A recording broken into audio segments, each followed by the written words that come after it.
और इस बीच एक बड़ा अपडेट आपके साथ साझा करने बड़ी खबर आ रही है। उपराष्ट्रपति चुनाव में एनडीए को भारी जीत मिली है, बड़ी जीत मिली है। सीपी राधाकृष्णन को 452 वोट हासिल हुए हैं, तो देश को नया उपराष्ट्रपति मिल गया है सीपी राधाकृष्णन के रूप में। और जैसे कि उम्मीद पहले से की जा रही थी, देखिए बी सुदर्शन रेड्डी को 300 वोट मिले हैं। विपक्षी उम्मीदवार सुदर्शन रेड्डी हार गए। जस्टिस सुदर्शन रेड्डी को जीत नहीं मिली है। एनडीए की बड़ी जीत हुई है। दोनों ही उम्मीदवार हालांकि देखिए काफी मजबूत नजर आ रहे थे, लेकिन जाहिर है अगर हम संख्या बल की बात करें तो कहीं ना कहीं एनडीए का पलड़ा पहले से ही भारी था संसद में, और ऐसे में उम्मीद के हिसाब से ही हुआ है। और यहाँ पर सीपी राधाकृष्णन को जीत मिली है। सीपी राधाकृष्णन जो कि हालांकि दोनों ही उम्मीदवार देखिए साउथ से आते हैं, दक्षिण पृष्ठभूमि से आते हैं, लेकिन सीपी राधाकृष्णन का जिक्र करें तो आरएसएस प्रचारक रह चुके हैं ये, और इसके अलावा कई राज्यों में राज्यपाल रह चुके हैं, सांसद के रूप में भी भूमिका अदा की है इन्होंने। और तमाम अगर हम देखें जो राजनीतिक दल हैं उनके साथ अच्छी पैठ है, उनके अच्छे संबंध हैं और मधुभाषी कहे जाते हैं। और इन सब के बीच सीपी राधाकृष्णन को बड़ी जीत हासिल हुई है। नए उपराष्ट्रपति का पदभार, तस्वीरें आप जरा देखिए। आज वोटिंग हुई है और वोटिंग में 452 वोट हासिल हुए हैं सीपी राधाकृष्णन को, और इसी के साथ वो जो है चुनाव जीत गए हैं।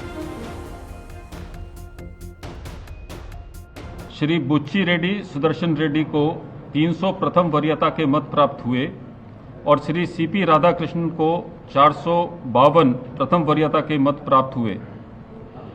चूंकि श्री सीपी राधाकृष्णन को अपेक्षित कोटे से अधिक वरीयता के मत प्राप्त हुए, इसलिए राष्ट्रपतीय और उपराष्ट्रपतीय निर्वाचन नियम 1974 के नियम 35 के साथ पठित राष्ट्रपतीय और उपराष्ट्रपतीय निर्वाचन अधिनियम 1952 की धारा 11 के अंतर्विष्ट उपबंधों के अनुसरण में मैं पीसी मोदी उपराष्ट्रपतीय निर्वाचन 2025 के निर्वाचन अधिकारी एतद द्वारा घोषित करता हूं, सीपी राधाकृष्णन भारत के उपराष्ट्रपति के पद पर विधिवत निर्वाचित हुए हैं। तो सीपी राधाकृष्णन जो हैं अब वह नए उपराष्ट्रपति हैं। जगदीप धनखड़ के इस्तीफा देने के बाद ये जगह खाली थी।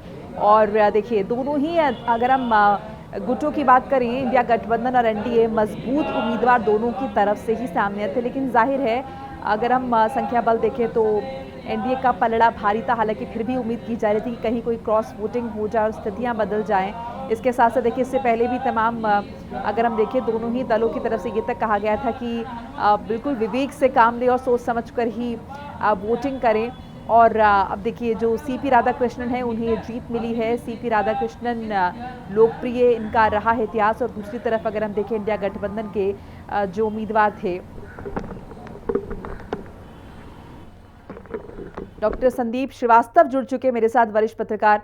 संदीप जी, स्वागत है आपका हिंदी खबर में। और जैसे कि हम उम्मीद कर रहे थे पहले से, राधाकृष्णन की बड़ी जीत, एनडीए की बड़ी जीत।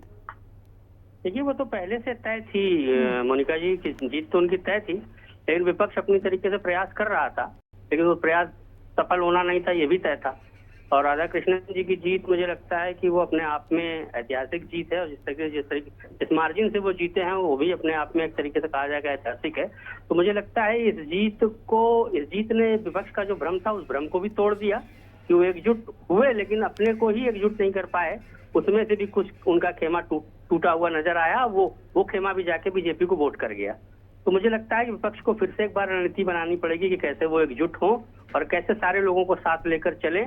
लेकिन एनडीए का जो उम्मीदवार था मुझे लगता है वो इन पर भारी पड़ा, और उनकी जो एनडीए की रणनीति थी वो ज्यादा कुशल रणनीति थी। मुझे जो रणनीतिकार थे वो ज्यादा कुशल थे इनकी रणनीति के अपेक्षा। लेकिन जिस तरीके से ये चुनाव जीता गया है बीजेपी, मुझे लगता है कि उसका जो चुनाव प्रबंधन है वो, चाहे वो राज्य का चुनाव हो, चाहे वो जिला पंचायत का चुनाव हो, चाहे नगर पंचायत का चुनाव हो, किसी भी चुनाव में अगर बीजेपी ने चुनाव प्रबंधन किया है तो वो बहुत ही मुझे लगता है कि मिनिमम फॉल्स होते हैं, वो मैक्सिमम इस तरीके से वो नाकेबंदी करते हैं कि उनकी जीत सुनिश्चित होती है।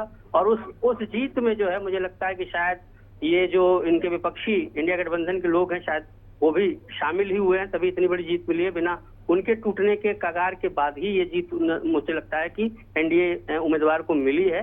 तो मुझे लगता है इस पर मुझे उनको हार्दिक बधाई देनी चाहिए। बिल्कुल। और एनडीए की जीत मुझे लगता है आने वाले बिहार चुनाव या जो भी आगामी चुनाव हैं उन सारे चुनाव में जी।